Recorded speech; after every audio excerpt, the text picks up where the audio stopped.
Speeding. Speeding. Speeding. 5, 4, 3, 2, 1. दुनिया बहुत तेजी से बदल रही है। जिस काम में कई दशक लग जाते थे वो अब सालों में या महीनों में ही हो जाता है।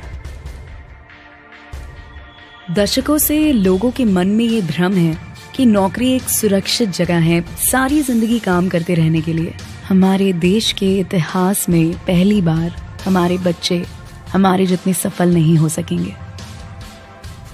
मैंने दोस्तों की और खुद की नौकरी जाते देखी है, पगार कटते देखी है। लोग ज्यादा काम कर रहे हैं कम तनख्वाह में, उनके पास वक्त भी कम है और आजादी भी कम। वो लगातार दबाव में रहते हैं। ये उन पर थोपा गया है, तो भले ही आपका एम्प्लॉयर आपको पसंद करता हो, आपको निकाल सकता है। कुछ तो गलत हो रहा है। अगर सोमवार की सुबह हार्ट अटैक के चांसेस 35% से बढ़ जाते हैं। टेक्नोलॉजी बढ़ रही है, जॉब सिक्योरिटी कम हो रही है। लगता नहीं कि पैसे कमाने के पुराने तरीके अब भरोसेमंद रहे हैं। हर काम को करने के अब बेहतर तरीके हैं, पर हम अब भी पुरानों में फंसे हैं। हम दुनिया के सबसे जबरदस्त देश में हैं, लेकिन फिर भी बहुत से लोग कंप्लेन करने में, बुराई निकालने में लगे हुए। हर कोई जो पुरानी चीजों को लेकर रोता रहता है बेवकूफ है। यहाँ जो है इतनी अपॉर्चुनिटी उसे देखो।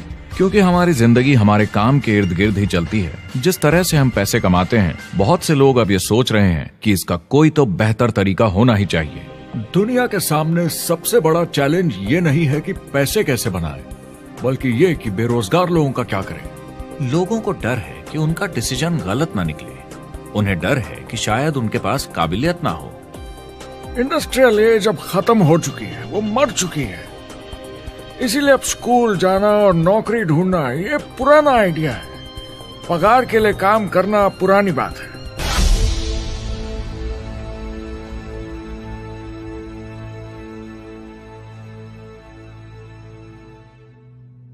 जवाब की खोज आज हम सबको यहां एक साथ लाई है। मेरा नाम है एरिक वॉरी। पिछले 30 सालों से मैं एक एंटरप्रेन्योर हूं। संघर्ष करना पड़ा, पर सफलता मिली। एक सफल लेखक, स्पीकर और बिजनेसमैन होते हुए मैंने अपने पूरे करियर में दुनिया भर में लाखों लोगों को एंटरप्रेन्योर बनने में मदद की है। और मेरा ऐसा मानना है कि जिस तरह से हम पैसे कमाते हैं, उसका बेहतर तरीका जरूर है। करियर बनाने के तरीके बदल चुके हैं, मगर बहुत से लोग अब भी पुराने तरीकों में फंसे हुए हैं। जो पिछली पीढ़ी के लिए सही था, वो आज की पीढ़ी के लिए नहीं है। इस फिल्म में हम 3 अहम सवालों का जवाब ढूंढेंगे। पहला, हमारे कामकाजी जीवन में असल में क्या हो रहा है। दूसरा, आज के हालातों में खुद का काम करना ज्यादा सही है या किसी और के लिए काम करना।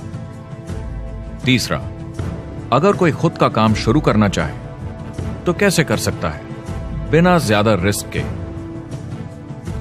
इस काम में मदद करने के लिए मैंने आमंत्रित किए हैं कुछ सर्वश्रेष्ठ एक्सपर्ट्स और लीडर्स जो एंटरप्रेन्योरशिप के बारे में आपको सच्चाई बताएंगे। मेरा इरादा है आपको ऐसी नई जानकारी देना जो आपको पुराने आउटडेटेड मॉडल से हटकर सही चुनाव करने में मदद करेगी। शुरुआत करते हैं और समझते हैं कि कामकाजी जिंदगी में आज क्या चल रहा है।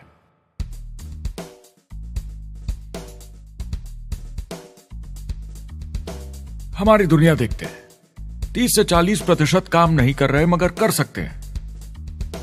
लेकिन हमारी सरकार कहती है कि अगर 6 महीने तक आपको नौकरी नहीं मिली तो आप बेरोजगार नहीं हैं, आप लेबर फोर्स से निकाल दिए गए।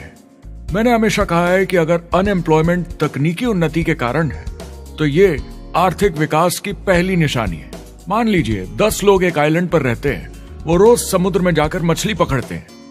एक दिन एक नई टेक्नोलॉजी आ जाती है, कोई उन्हें एक जाल लाकर दे देता है। अब एक इंसान बोट चलाता है और एक जाल बिछाता है। 2 मछुआरे वो पूरा काम कर लेते हैं जो 10 करते थे। ये उत्पादकता में 500% की बढ़ोतरी है, वो भी एक ही दिन में। ज्यादा सीखने की भी जरूरत नहीं, कांटे की जगह जाल फेंकना है बस। अब इस आइलैंड पे बड़ी प्रॉब्लम है, 80% बेरोजगारी। मगर आइलैंड के पास मछली कम नहीं हुई क्योंकि 2 लोगों ने 10 के बराबर मछली पकड़ ली। अब इतिहास देखें तो ऐसे बदलाव लाने में हजारों साल लग जाते थे। उस समय हम farming, transport, teacher, doctor, lawyer नहीं थे। ये सब नए प्रोफेशन हमने बनाए, नई मैन्युफैक्चरिंग जॉब्स बनाई। आज ये बदलाव एक दिन में आ जाते हैं जब कोई तकनीकी उन्नति होती है, और हमारे पास इससे निपटने की तैयारी नहीं है, न ही बेरोजगार हुए लोगों को दोबारा ट्रेन करने की। एक बड़ी इंटरेस्टिंग बात है, मैं काम के सिलसिले में पूरे देश में घूमता हूं और पूरी दुनिया में भी, और मैंने देखा है कि जिस तरह से हम काम करते हैं और जिस तरह से हमें उसके पैसे मिलते हैं, ये तेजी से बदल रहा है। पूरी दुनिया में सब कुछ ऊपर नीचे हो रहा है, तेजी से बढ़ती टेक्नोलॉजी की वजह से। ये बहुत से जॉब्स खत्म कर रही है, और जो जॉब्स बचे हुए हैं उसके लिए काबिल लोग नहीं हमारे पास। बात यह है कि पब्लिक कंपनीज में जॉब्स कम से कम करके प्रॉफिट मार्जिन को ज्यादा से ज्यादा बढ़ाने की बहुत ज्यादा डिमांड है।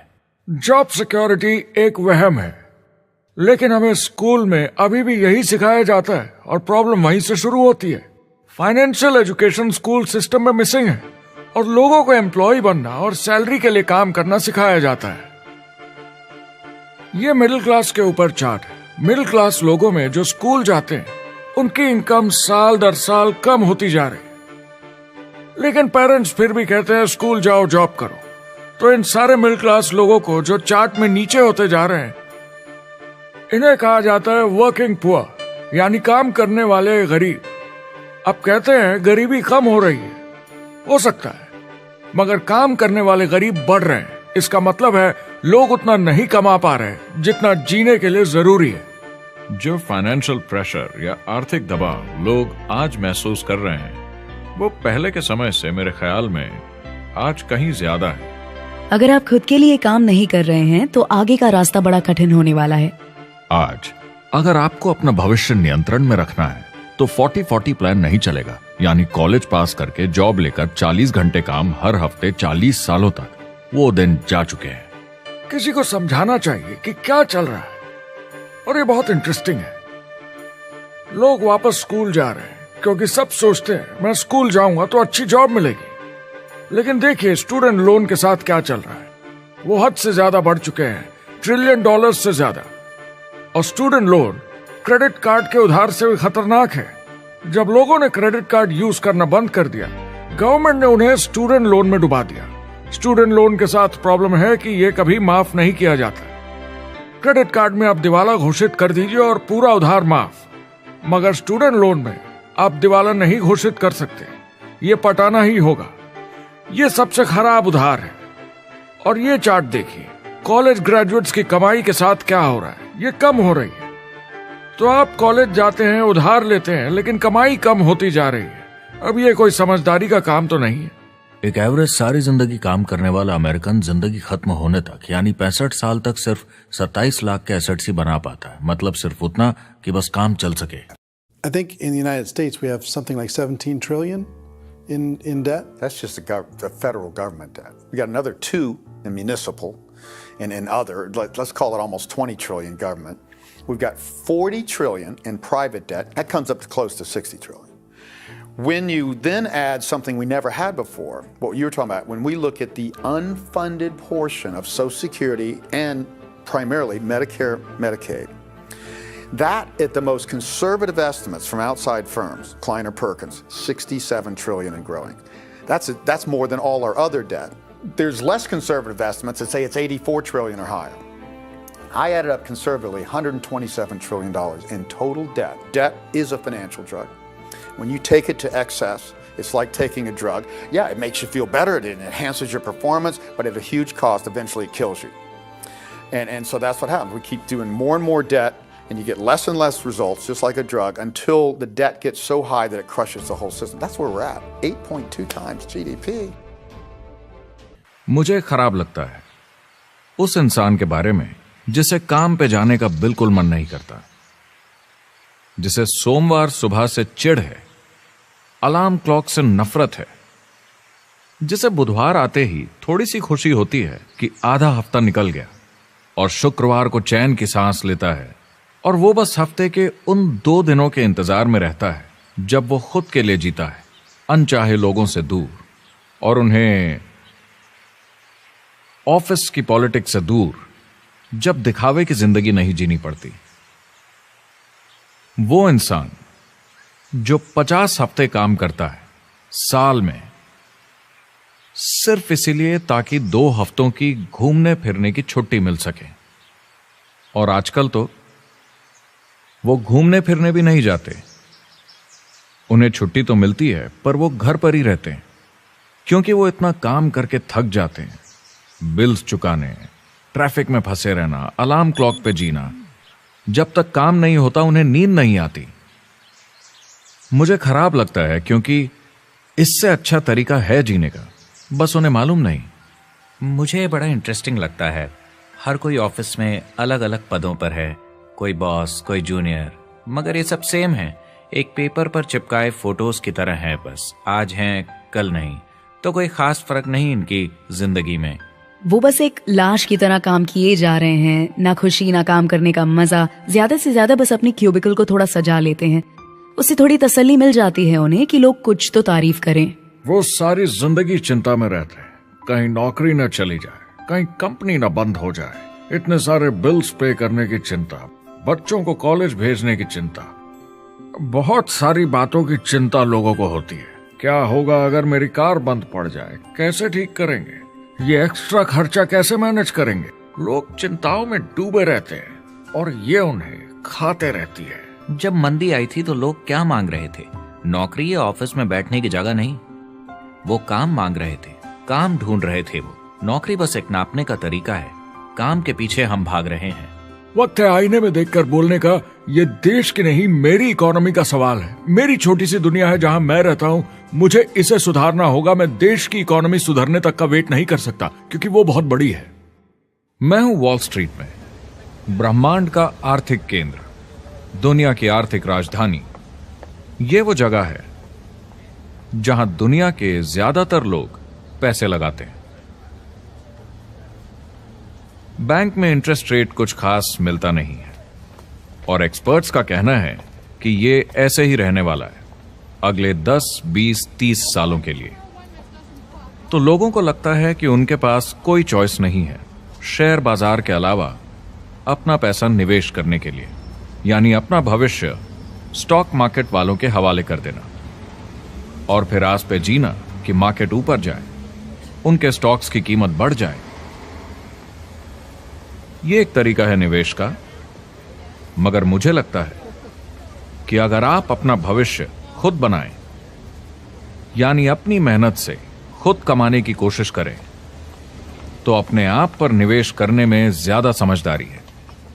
अपना भविष्य खुद कंट्रोल करें, बजाय इसके कि अपनी मेहनत से जमा किया हुआ पैसा इनके हाथ में दे देना।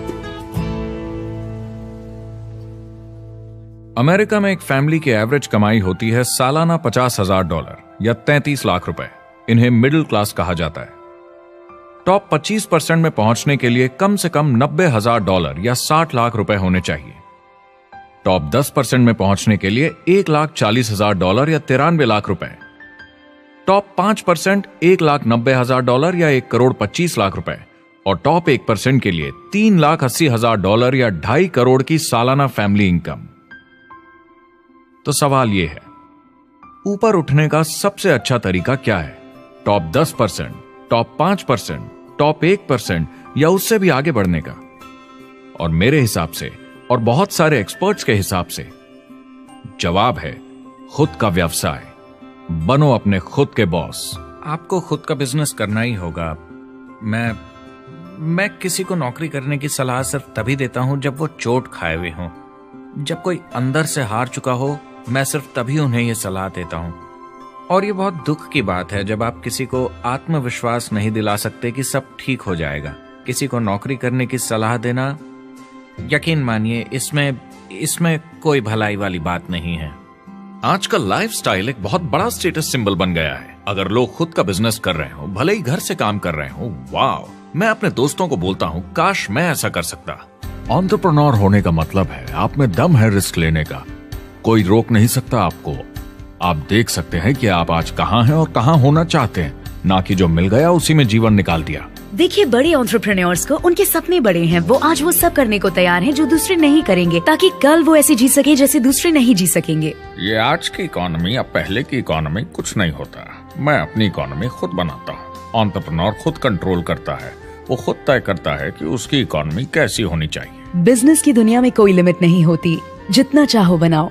आप पर निर्भर करता है कि आप कितना काम करना चाहते हैं और कैसी टीम तैयार करते हैं। दुनिया में सबसे अच्छा बिजनेस है आपका अपना खुद का बिजनेस। आज की दुनिया में जब कोई भी कुछ भी बन सकता है तो क्यों लोग अपनी आजादी छोड़कर औरों के गुलाम बन जाते हैं। सुबह 9 बजे ऑफिस आओ, 6 बजे जाओ और जैसा जैसा मैं बोलूं वैसा करो। अगर आप खुद का काम करना चाहें तो कुछ आम विकल्प हैं, मगर जितना आपको लगता है उससे ज्यादा रिस्क है उसमें। किसी भी रिटेल बिजनेस में दुकान खड़ी करना बहुत महंगा है। सिंपल आइसक्रीम की दुकान लगाना जहां अलग अलग फ्लेवर्स की आइसक्रीम मशीन से निकल कर आ रही हो, 20, 30, 40 लाख से कम की लागत नहीं है। मुझे एक डोनट स्टोर खोलने का मन है, मगर उसके लिए कम से कम 50 लाख रुपए चाहिए। इतने एक्स्ट्रा पैसे किसके पास हैं? ज्यादातर लोग 2-3 बार रिस्क लेते हैं और सब गंवा भी देते हैं। बड़े लोग भी, जैसे रिचर्ड ब्रांसन, मैं उनका बड़ा फैन हूं, लेकिन उनकी भी आधी कंपनियां पैसे नहीं बनाती। आप लाखों बनाए, प्रॉब्लम्स बढ़ेंगी, करोड़ों बनाए और प्रॉब्लम्स बढ़ेंगी। अब आप और हम तो जानते ही हैं, जितने ज्यादा पैसे हम बनाएंगे जिम्मेदारी उतनी ज्यादा बढ़ती जाएगी। ज्यादातर लोग कहते हैं कि वो खुद का काम करना चाहते हैं। 70% लोग ऐसा कहते हैं, एक रीसेंट सर्वे के मुताबिक। मगर उन्हें पता नहीं कि करना क्या है। तो क्या करें? एक तरीका है किसी का बिजनेस खरीद लो, मगर सोचना यह पड़ेगा कि वो बेच क्यों रहा है। या तो बड़ा हार्ड बिजनेस होगा, या जितना सोचा था उतने पैसे नहीं बना रहा होगा। दूसरा तरीका है फ्रेंचाइज ले लीजिए, रिस्क कम, प्रूवन बिजनेस, लेकिन यह महंगा होता है। तीसरा तरीका है खुद का कुछ नया शुरू करें, और यहीं पे लोग डर जाते हैं, हिम्मत नहीं कर पाते कि मेरे पास पैसे नहीं हैं, प्रोडक्ट आइडिया नहीं है, काबिलियत नहीं है, और मैं अपनी फैमिली को रिस्क में डालकर नहीं कर सकता। तो चौथा विकल्प है इन्वेस्टर बनिए। काफी लोग करते हैं इस शहर में, लेकिन उसके लिए भी बहुत सोच समझ कर करना होगा, राइट? वेंचर कैपिटलिस्ट जो एक्सपर्ट होते हैं नए बिजनेस ढूंढकर उनमें इन्वेस्ट करने में, वो भी 11 में से सिर्फ 1 में ही पैसे बना पाते हैं। बाकी 10 कुछ खास रिटर्न नहीं देते, ज्यादातर फेल हो जाते हैं। एंजल इन्वेस्टर्स 15 में से 1 में कमाते हैं। बिजनेस एक टीम गेम है। मेरे पास अकाउंटेंट्स होने चाहिए, इंजीनियर्स होने चाहिए, सिस्टम डिजाइनर्स होने चाहिए, sales, marketing, accounting, admissions team, legal team होनी चाहिए। एक एवरेज इंसान में और मुझ में भी इतनी काबिलियत नहीं कि मैं इन सबको एक साथ ला सकूं। कुल मिला के चारों ट्रेडिशनल बिजनेस ऑप्शंस में पैसे चाहिए बहुत सारे, काबिलियत चाहिए और टाइम चाहिए। ये सब मिलकर हो जाते हैं बहुत ज्यादा रिस्क ज्यादातर लोगों के लिए। मैंने किसी से बिजनेस खरीदा और बहुत काम करना पड़ा उस पर। तो मुझे लगा मैंने आखिर क्या खरीदा? सिर्फ आपका ईमेल आईडी, और बहुत ज्यादा पैसे दिए उसके लिए। जो लोग खुद का बिजनेस शुरू करते हैं वो बहुत ज्यादा पैसा, टाइम और एफर्ट लगाते हैं सिर्फ शुरू करने के लिए, और जितना ज्यादा पैसा आपने लगाया उतना ज्यादा काम भी करना पड़ता है। आप जानते हैं रेस्टोरेंट्स का सक्सेस रेट क्या है? कितना है? करीब 90% फेल हो जाते हैं। 90% कितने टाइम में? 1 साल से कम में। मैं फ्रेंचाइज रेस्टोरेंट्स की बात नहीं कर रही, वो अलग ही खेल है। जी।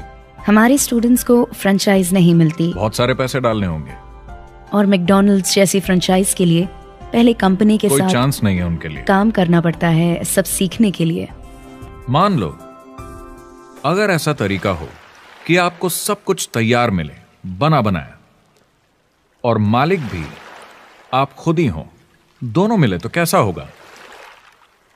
बोलने का मतलब आपको जीरो से नहीं बनाना पड़ा, आपको बड़ा लीडर भी होने की जरूरत नहीं, नया प्रोडक्ट भी नहीं बनाना पड़ा, ऑलरेडी कामयाब प्रोडक्ट मिला, सिस्टम भी तैयार, ट्रेनिंग भी सेट, सब कुछ मिला, सिवाय एम्प्लॉयर या मालिक के। बस यही नहीं मिला। आपको लगता है कि ऐसे माहौल में ज्यादा से ज्यादा लोग खुद के लिए काम करना चाहेंगे?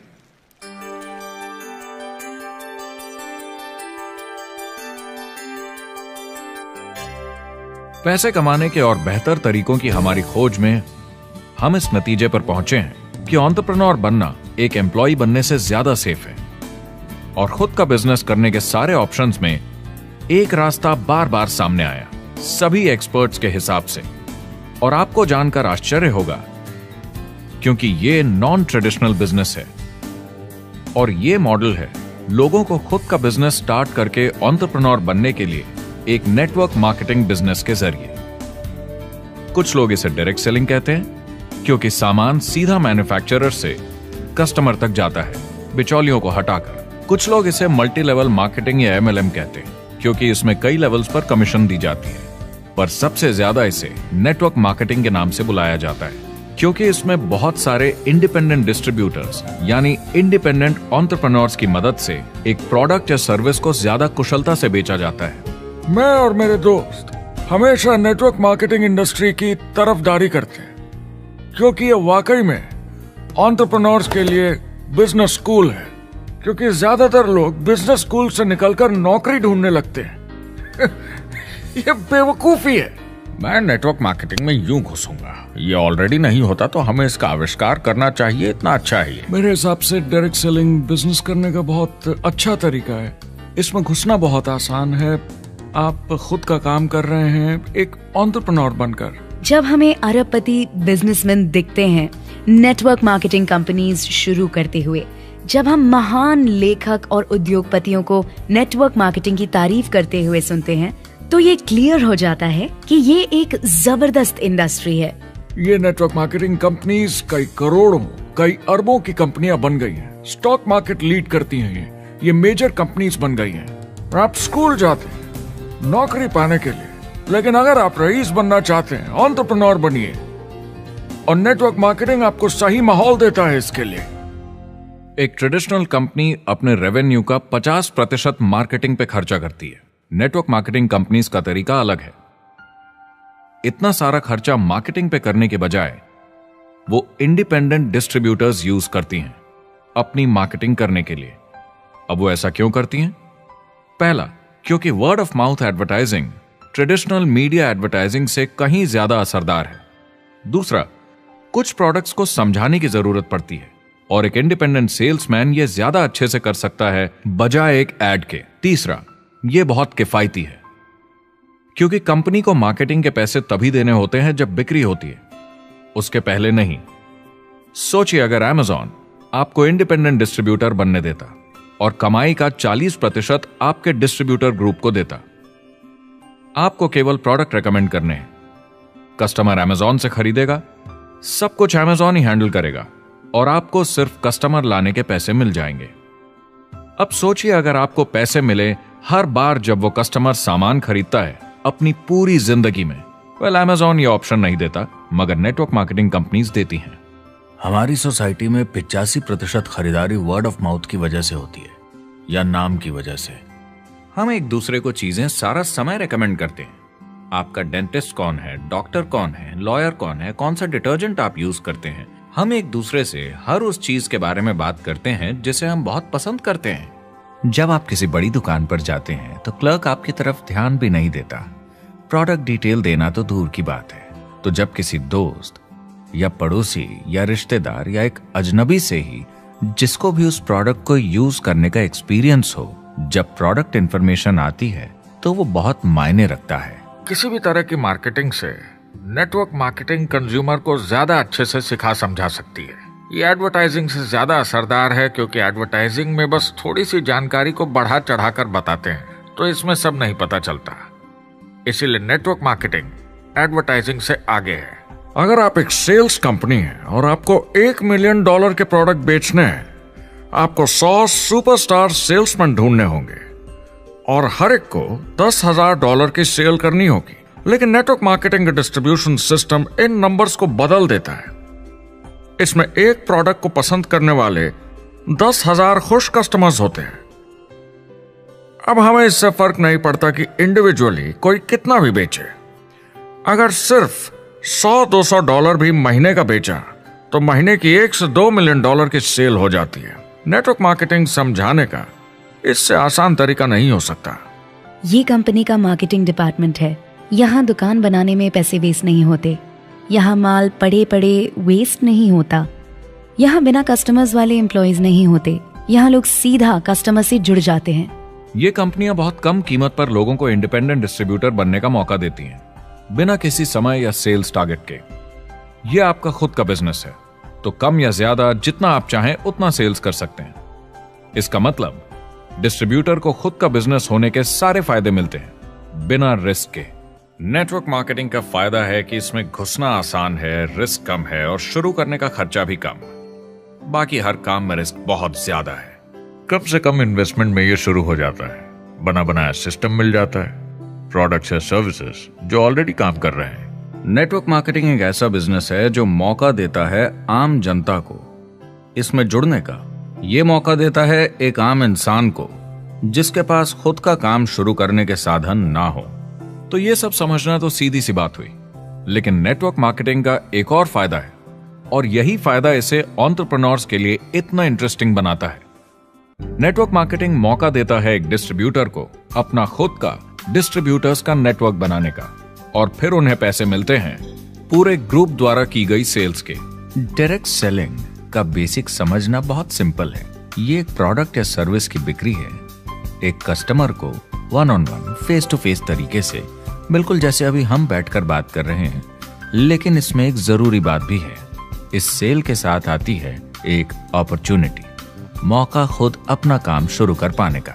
आप सोसाइटी के किसी भी वर्ग से हो, कोई भी भाषा बोलते हो, देखिए कितने सारे सिंपल लोग इतने सक्सेसफुल बन रहे हैं। इसकी वजह से ये दुनिया के लिए कितना जबरदस्त गिफ्ट है। बजाय इसके कि किसी कंपनी में प्रमोशन होते होते ऊपर जाएं और प्रूव कर पाएं कि आप सेल्स मैनेजर के काबिल हैं, नेटवर्क मार्केटिंग में सबको सेल्स मैनेजर माना जाता है। हर कोई अपनी सेल्स टीम बना सकता है पहले दिन से। इस वजह से नेटवर्क मार्केटिंग कंपनीज में ग्रोथ ज्योमेट्रिक प्रोग्रेशन में होती है, यानी 1 का 2 और 2 का 4।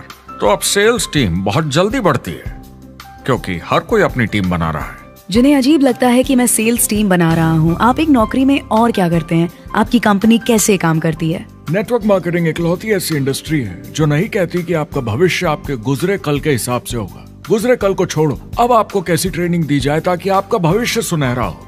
बाकी सारे एम्प्लॉयर बस ये सोचते हैं कि आपको जो ऑलरेडी आता है उसे कैसे निचोड़ के निकाला जाए। नेटवर्क मार्केटिंग में ताकत है अमेरिका और पूरी दुनिया को बचाने की, क्योंकि ये लोगों को सिखाता है कि नौकर नहीं मालिक बने।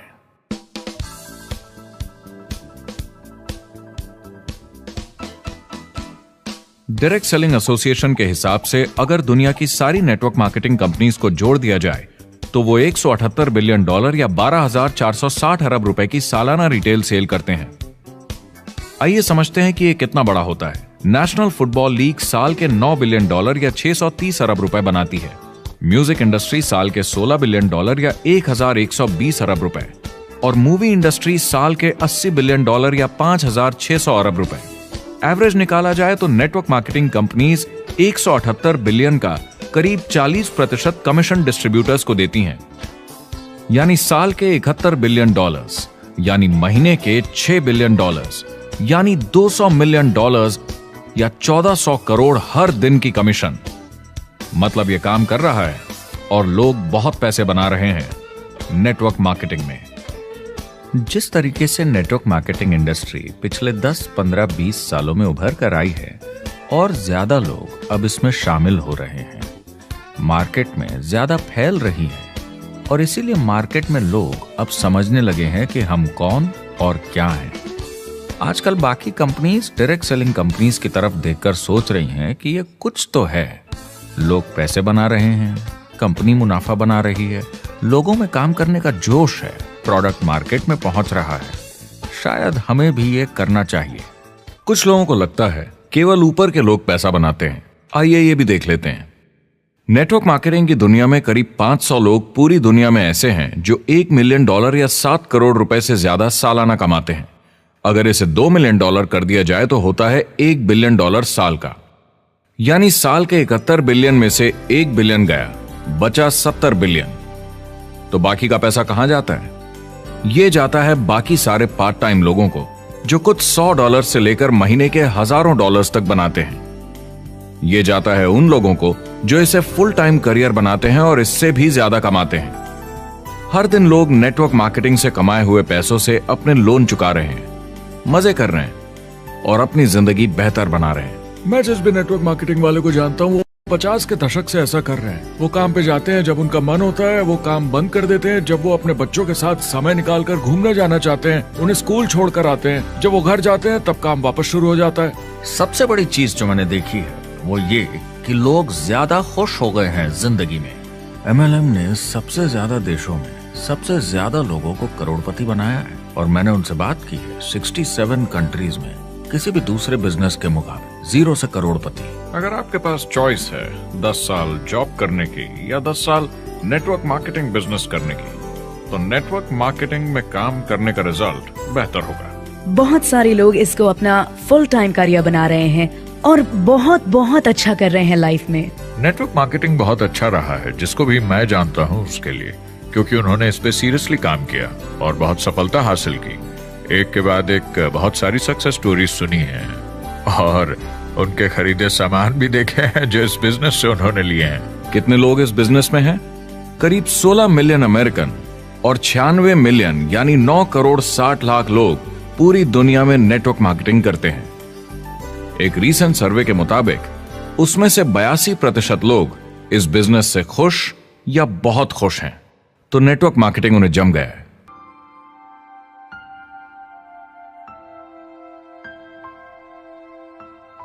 तो मैंने नेटवर्क मार्केटिंग प्रोफेशन को बड़े ध्यान से देखा है और समझने की कोशिश की कि क्यों लोग इसको लेकर इतने कंफ्यूज्ड हैं कि ये बिजनेस है या नहीं। एक बात है, लोग पिरामिड से डर जाते हैं, वो बिल्कुल कंफ्यूज हो जाते हैं। अरे ये तो वही पिरामिड स्कीम है। बाहर बहुत सारे लोग हैं जो इसे नापसंद करते हैं, उन्हें इसकी समझ नहीं और उनको लगता है कि ये गेट रिच क्विक स्कीम है, ये पिरामिड है। हर कॉर्पोरेट कंपनी एक पिरामिड होती है। सबसे नीचे हजारों MBAs काम करते हैं। आप फोर्ड या कोका कोला के साथ काम करते हैं, अगर ये सारे MBAs अगर टॉप पर पहुंचना चाहते हैं तो ये एक पिरामिड है। सिर्फ एक आदमी वहां पहुंचेगा हर 10 साल में एक। जबकि नेटवर्क मार्केटिंग को देखिए, वो ऐसा है, आप यहां हैं और आपके पीछे और CEOs आते जाते हैं। तो ये एक उल्टा पिरामिड है। नेटवर्क मार्केटिंग का कॉन्सेप्ट बड़ा सिंपल है। अगर आप प्रोडक्ट बेचेंगे तो आपको पैसे मिलेंगे, काम के अनुसार पैसा। कोई भी कभी भी पैसा कमा सकता है, इन्वेस्टमेंट से कोई लेना देना नहीं है। यानी खर्चा ज्यादा तो कमाई ज्यादा, ऐसा नहीं है। जितना काम उतना पैसा। इससे फर्क नहीं पड़ता कि कंपनी या कॉम्पनसेशन प्लान का क्या शेप है, पिरामिड हो, रेक्टेंगल हो, स्क्वायर हो या कुछ भी हो। अगर पैसे सिर्फ लोगों को जोड़ने से बन रहे हैं तो कुछ गलत है। लेकिन अगर कंपनी से जुड़े लोग पैसे कमा रहे हैं सेल्स होने के कारण, भले ही वो सेल लोगों को जोड़ने की वजह से हुई हो, तो आप बिल्कुल सही कंपनी हैं, बिल्कुल लीगल हैं और यही सच्चाई है। एक और प्रॉब्लम जो पहले होती थी, अब ये प्रॉब्लम नहीं होती, कि नेटवर्क मार्केटिंग वाले लोगों के पास प्रोडक्ट्स का भंडार होता था जो वो नहीं बेच पाते थे और नुकसान उन्हें सहना पड़ता था।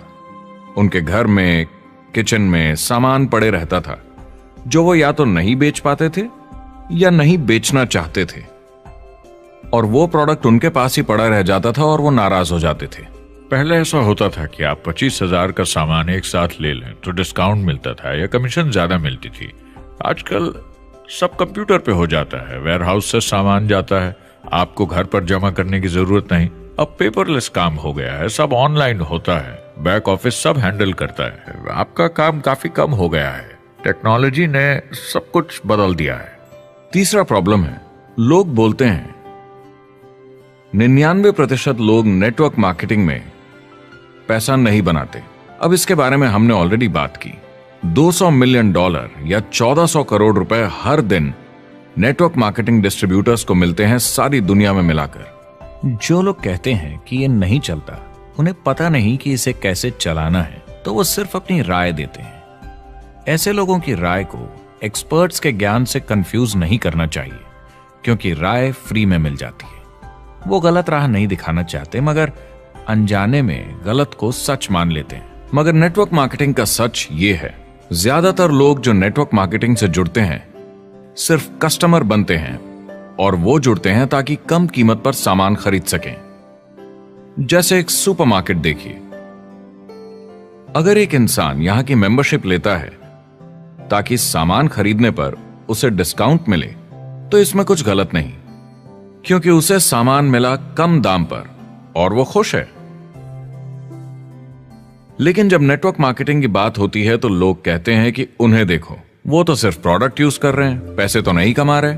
तो वो बेवकूफ है। बिल्कुल नहीं। वो एक खुश कस्टमर है, और ऐसे लोग नेटवर्क मार्केटिंग में ज्यादा हैं। अब इसमें से कुछ लोग इसे बिजनेस की तरह चलाना चाहते हैं, वो पैसे बनाने लगते हैं, लाख 1.5 लाख महीने के कमाने लगते हैं। ज्यादा लोग ऐसे ही हैं, और इसमें से भी कुछ इस पे पूरी मेहनत के साथ काम करते हैं, बड़ा नेटवर्क बनाते हैं जिसमें जबरदस्त काम होता रहे, और ये लोग बहुत पैसे बनाते हैं जिसकी कोई लिमिट नहीं। एक इकोनॉमिस्ट या अर्थशास्त्र का एक्सपर्ट होने के नाते जब मैं बाकी इंडस्ट्रीज की तरह इस इंडस्ट्री को भी देखता हूं, तो 1% इसमें बहुत कामयाब होते हैं, 10% थोड़े बहुत पैसे बनाते हैं, लेकिन रिस्क और मेहनत भी कम है, ठीक है, और 90% लोग सिर्फ कस्टमर्स होते हैं। एक चीज जो सही है जब बात होती है कि लोग नेटवर्क मार्केटिंग के बारे में क्या सोचते हैं, लोगों को और इंडिपेंडेंट डिस्ट्रीब्यूटर्स की इसमें बहुत बड़ी जिम्मेदारी है। कभी कभी वो प्रोडक्ट या कमाई को लेकर अवास्तविक वादे कर जाते हैं। ज्यादातर लोग जो शुरू करते हैं वो पैसे कमाना चाहते हैं, कामयाब होना चाहते हैं, मगर उनके पास स्किल नहीं है, उन्हें पता नहीं है कैसे करना है, और जब नए बिजनेस को करना ना आता हो तो लोग डर जाते हैं, निराश हो जाते हैं। तो उन्हें लगता है कि हर किसी से जिससे वो बात करें उसे साइन अप करना ही है, और अगर सामने वाला कहता है कि मेरे पास टाइम नहीं है तो वो बौखला जाते हैं। नहीं, क्या हुआ, हमें साथ में करना है, तूने ना कैसे बोला? फिर वो जबरदस्ती कन्विंस करने के लिए बड़ी बड़ी बातें करने लगते हैं प्रोडक्ट के बारे में जो शायद सही भी ना हो। ओ, तुम इतने पैसे कमा सकते हो, तुम्हें कुछ नहीं करना है, सब नीचे अपने आप होगा। तो आप बिल्कुल गलत तरीके से इस बिजनेस को समझाते हैं और लोगों के पीछे पड़ जाते हैं, क्योंकि आपको लगता है कि कामयाब होने के लिए सबको साइन अप करना ही होगा, जबकि ऐसा नहीं है। एक बहुत जरूरी बात जो मैं हमेशा कहता हूं, सारी डायरेक्ट सेलिंग कंपनीज और डिस्ट्रीब्यूटर्स से आपको अवास्तविक वादे करने की जरूरत नहीं। नेटवर्क मार्केटिंग की सच्चाई है, इसमें बहुत मेहनत है, हार्ड वर्क है, अपने आप को बदलना होगा। दूसरे बिजनेस की तरह ये भी एक बिजनेस है, इसमें कुछ वक्त लगेगा, मगर ये ज्यादा अच्छा है।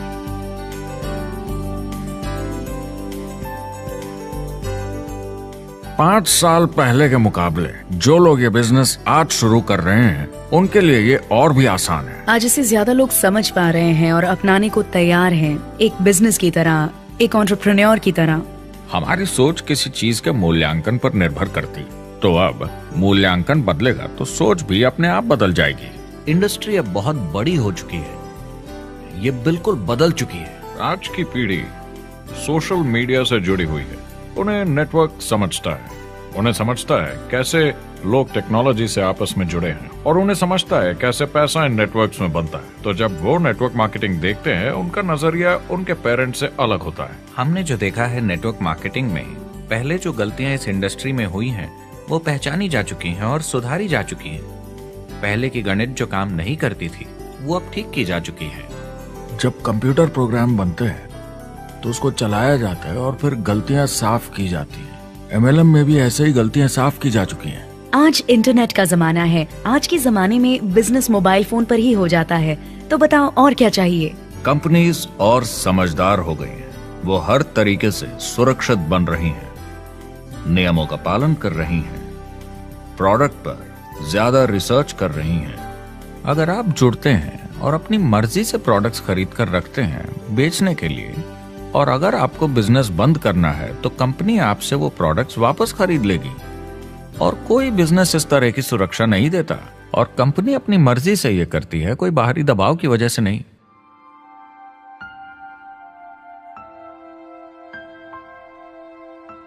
अगर आप नेटवर्क मार्केटिंग बिजनेस शुरू करना चाहते हैं अपनी फैमिली के लिए और पैसे कमाने के लिए, तो इन 4 चीजों का ध्यान जरूर रखें।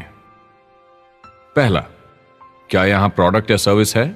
अगर है तो 5 चीजें देखें। पहला, क्या आपको वो पसंद है? क्या आप दूसरों को इसके बारे में बताना चाहेंगे?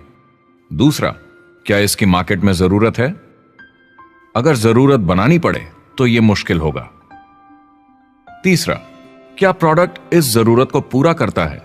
कंज्यूमर्स को इसका फायदा होगा? चौथा, क्या इसका भाव बराबर है मार्केट में बाकी प्रोडक्ट्स के मुकाबले? और पांचवा, क्या इसमें मुनाफा होगा?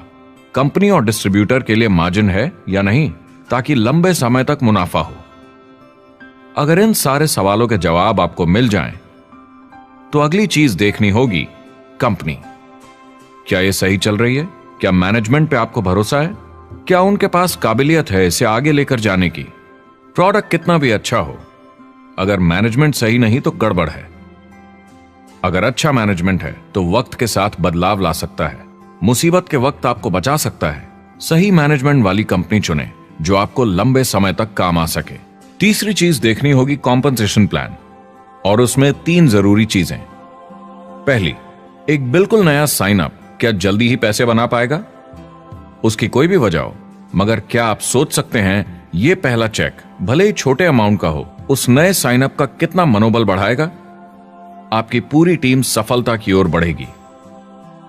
दूसरा, एक आईआर की ठीक ठाक पार्ट टाइम इनकम शुरू होने में ज्यादा वक्त नहीं लगना चाहिए, और जैसे जैसे नेटवर्क और सेल्स बढ़े और फायदे मिलने चाहिए। तीसरा, जो लोग इसे एकदम सीरियसली करना चाहते हैं, जो नेटवर्क मार्केटिंग में पूरा दम लगा देना चाहते हैं, उनकी अच्छी खासी फुल टाइम इनकम की संभावना होनी चाहिए, अगर वो हार्ड वर्क करें और सीखने को तैयार हों। अगर आप प्रोडक्ट, कंपनी और कॉम्पनसेशन प्लान से खुश हैं, तो आखिरी चीज आपको देखनी होगी सपोर्ट, जो आपको दिया जाएगा। क्या कंपनी के पास वेबसाइट है? क्या आप बिजनेस ऑनलाइन चेक कर सकते हैं? क्या अच्छी ट्रेनिंग उपलब्ध है? क्या इवेंट्स होते हैं आपको बिजनेस बढ़ाने में मदद करने के लिए? कैसा सपोर्ट सिस्टम है? यह बहुत जरूरी है। कौन सी कंपनी चुनना है यह आपके ऊपर है, लेकिन इन चारों को परखना, प्रोडक्ट, कंपनी, कॉम्पनसेशन प्लान और सपोर्ट सिस्टम, जरूरी है। क्या कंपनी प्रॉमिस कर रही है कि आप रातों रात अमीर बन जाएंगे, बिना मेहनत के पैसे कमा लेंगे? तो कुछ गड़बड़ है। क्या कंपनी के पास प्रोडक्ट है जो आपको सही लगता है, जो बेचा जा सकता है? या जो आपको प्लान दिखा रहा है वो कह रहा है कि प्रोडक्ट को छोड़ो, वो मायने नहीं रखता, तुम्हें तो बस दूसरे लोग जोड़ने हैं। ये खतरनाक है। ऐसा दिखे तो सोचें, दोबारा सोचें। कस्टमर्स, प्रोडक्ट्स और बिजनेस को समझें, थोड़ी सक्सेस हासिल करें और देखें कि अपॉर्चुनिटी आपको कहां ले जा रही है। पता लगाइए वो मेरी ट्रेनिंग, मेरी एजुकेशन, मेरी डेवलपमेंट के बारे में कितना सोचते हैं। क्या मुझे यहाँ सीखने को मिलेगा? ये सबसे बड़ा सवाल है। प्रोडक्ट के बारे में सब कुछ सीखिए जिस पे आप विश्वास करते हैं। इंडस्ट्री के बारे में सब सीखिए और बिजनेस चलाइए। जो भी आपकी कंपनी कर रही है उस पे आपका पूरा विश्वास होना चाहिए। मैं पहले अंदर घुसने के बाद परखूंगा प्रोडक्ट को, कंपनी को, लोगों को, और फिर करूंगा, और सब सही लगा तो पूरा दम लगा दूंगा इसमें। यह है लिंकन मेमोरियल। यही वो जगह है जहां मार्टिन लूथर किंग जूनियर ने famous I have a dream speech दी थी, और उस स्पीच में उन्होंने अपने सपने की बात की थी कि दुनिया में हर किसी की समानता हो।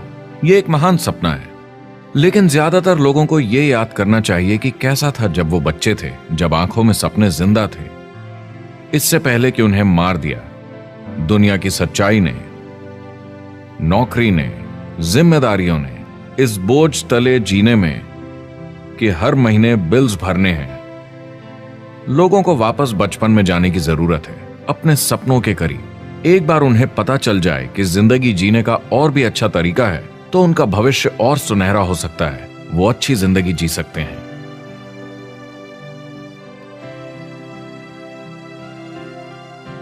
तो अगर आप एक नेटवर्क मार्केटिंग कंपनी के साथ जुड़ने के बारे में सोच रहे हैं, तो मेरी तरफ से कुछ सलाह है आपके लिए। पहला, नेटवर्क मार्केटिंग परफेक्ट नहीं है। यह भावनात्मक है, चैलेंजिंग है, किसी भी दूसरे बिजनेस की तरह। इसमें अच्छे दिन और बुरे दिन हो सकते हैं, लेकिन अगर आप अंदर जज्बा है खुद का काम करने का, तो यह बाकी सबसे अच्छा है। दूसरा, अगर आप इसे करना चाहते हैं तो पूरा दिल लगाकर कीजिए, इसमें चैंपियन बनिए, बजाय इसके कि आप इसे बस टाइम पास के तरीके से करें।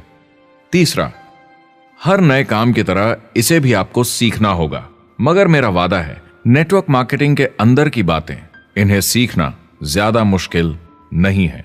चौथा, इसे पूरा होने में थोड़ा वक्त लगेगा। ऐसा मत सोचिए कि आज शुरू किया और कल मैक्स आउट और रिटायरमेंट। और पांचवा, इसे जरूर करना चाहिए। ताकि आप अपनी जिंदगी खुद बना सकें, ताकि आप अपनी आर्थिक स्थिति खुद सुधार सकें, ताकि आप अप्लायंस जैसे मस्त लोगों के साथ काम कर सकें, ताकि आप जबरदस्त चीजें देख सकें, एक्सपीरियंस कर सकें, ताकि आप अच्छी चीजों के लिए योगदान दे सकें, लोगों की जिंदगी छू सकें, उन्हें उम्मीद दे सकें। जो दोस्त इस सफर में आप बनाएंगे, मेरा वादा है वो सारी जिंदगी आपके साथ रहेंगे। याद रखिए, ज्यादातर लोग आप ही की तरह खोज में लगे हैं, मगर नेटवर्क मार्केटिंग में एक बहुत बड़ी चुनौती भी है। अगर आप ये जानना समझना चाहते हैं, अगर भावनात्मक तरीके से देखें तो यह सुनने में बड़ा मस्त लगता है, मगर ऐसा नहीं है।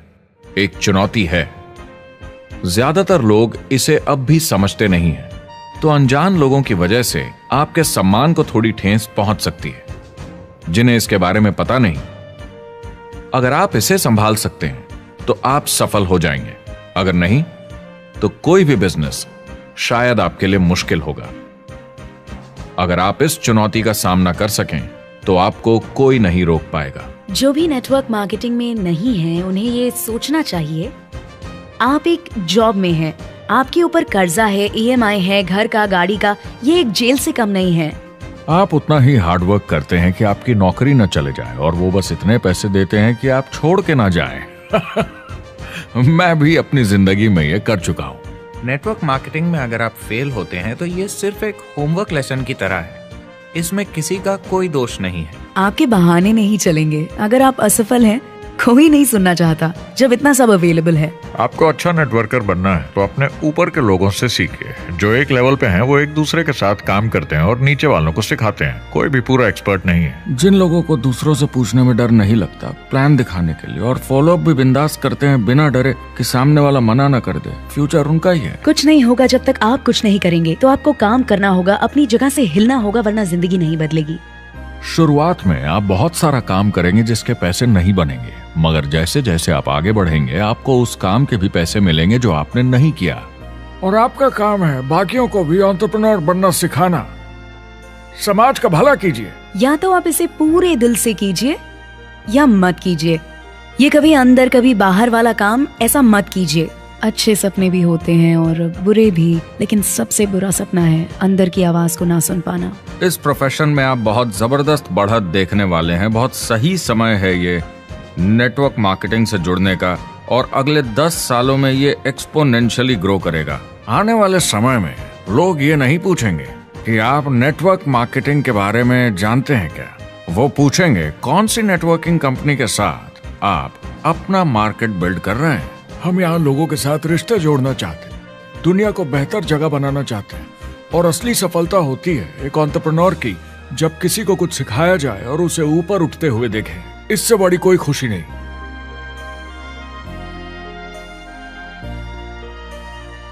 जिंदगी बहुत छोटी है, इसे दूसरों के सपने पूरे करने के लिए नहीं, खुद के सपनों के लिए जिए। अपनी पूरी क्षमता के साथ जिए, अधूरी नहीं। क्या खुद का काम करना मुश्किल हो सकता है? बिल्कुल, मगर बदले में क्या मिलता है? अपने हाथों से बनाई जिंदगी, अपने तरीके की जिंदगी, अपने सपनों की जिंदगी। यह गुब्बारा आपके सपनों का प्रतीक है, एंटरप्रेन्योरशिप का प्रतीक है। मेरी आप सबके लिए मनोकामना है कि आप इसे हासिल करें, अपने सपनों को पूरा करें। चुनाव आपको करना है।